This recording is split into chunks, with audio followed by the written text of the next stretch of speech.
একজন আলেম বলেছেন খুব দ্রুত সারা বিশ্ব থেকে মাযহাব ডিলিট হয়ে যাবে। মাযহাব ডিলিট হওয়া কি আদৌ যুগের চাহিদা কিনা? মাযহাব হলো ইসলামের থট, এটা ডিলিট হতে যাবে কেন?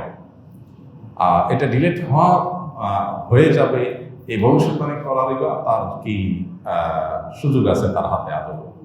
এটা সন্দেহাতীতভাবে যদি উনি কেউ বলে থাকেন তাহলে এটা অবশ্যই ভুল কথা। আল্লাহ আমাদেরকে হেদায়েত দান করুন, এরকম কথা বলার কোনো কারণ নেই। স্কুল অফ থট, মাযহাব, এটা আমরা অনেকে মনে করি কোনো ব্যক্তির মতামত, কোরআন হাদিসের বিপরীতে কোনো ব্যক্তির মতামত, এটাকে আমরা অনেকে মাযহাব মনে করি। এটা একেবারে স্থূল ভুল। বুঝতে পেরেছেন?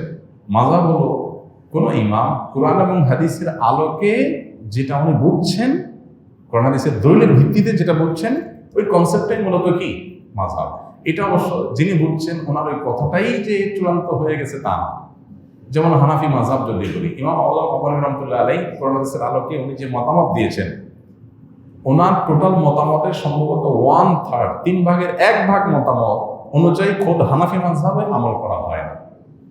তার মানে দলিলের দিক থেকে মনে হয়েছে অন্যটা বেশি বিশুদ্ধ, সেটার উপর আমল করা হয়। এই জন্য এটা মাযহাব থাকলে আপনার কোরআন হাদিসের বিপরীতে দাঁড় করে দিয়ে সেটাকে আপনার পৃথিবী থেকে চলে যাবে, থাকবে না, রাখা উচিত না, এগুলো অজ্ঞানতা ছাড়া আর কিচ্ছু না। পৃথিবীতে সৌদি আরবের ওলামা ইকরাম বলেন, মিশরের ওলামা ইকরাম বলেন, পৃথিবীতে উল্লেখযোগ্য কোনো দেশের কোনো আলেমই সিনিয়র বড় ওলামা ইকরাম কেউ এই ধরনের জাহালাত সুলভ কথাকে সমর্থন করেন না। বরং গতকালকেও শেখ সালেহ আল ফৌজান, সৌদি আরবের সর্বোচ্চ মহাপরিষদের অন্যতম সদস্য হাফিজাহুল্লাহ, ওনার একটা বক্তব্য শুনছিলাম সালাত সম্পর্কে, নামাজ সম্পর্কে। স্পষ্ট করে বলছিলেন যে যেই শহরে যেই মাযহাব প্রচলিত আছে সেই মাযহাব অনুযায়ী নামাজ পড়তে পারে। অর্থাৎ কোনো এক ইমাম তার গবেষণার উপর যদি আমল করে সাধারণ মানুষের নাজাত হয়ে যাবে।